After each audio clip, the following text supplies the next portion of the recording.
Now, this final slide shows you just how uh, seals have been used in more recent times. Before there were glued, envelopes with sticky on them, gum on them.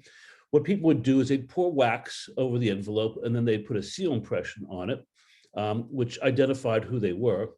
And you can see an example of it on the right and lower left. Uh, my grandparents, yeah, did this. And if when you turn 21, and if you ever go to the liquor store, you see a bourbon called Maker's Mark. They show that they seal theirs, each bottle, and they put an impression on the top. Now the thing is, what these seals do is they show if anybody's tampered with the object. They don't prevent anybody from getting in, but they will tell you if somebody did. So if you get an envelope and in the mail and it's open, well, somebody's been looking at it, so at least you know that. And another thing that's very important about them is that they're a way to identify individuals. And these become all the more important when there's more and more administrators.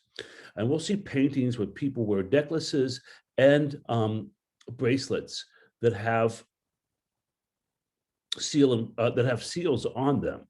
And so what's interesting is whoever made the seals, and there are many hundreds of these have been found, as well as the seal impressions, the sealings.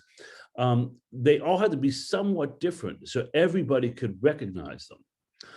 And then they could be put on things like documents like this, although there was leather documents back then, not paper.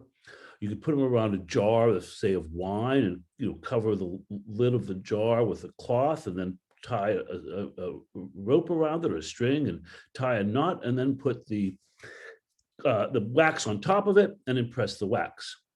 We'll see that they were using tombs.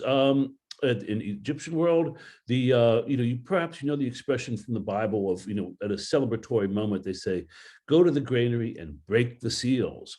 Well, what it means is that the granary has been stored behind seals, but with sealed doors that have been handles have been tied shut and a seal put over the knot, and that way to make sure that nobody breaks into this these to take the food.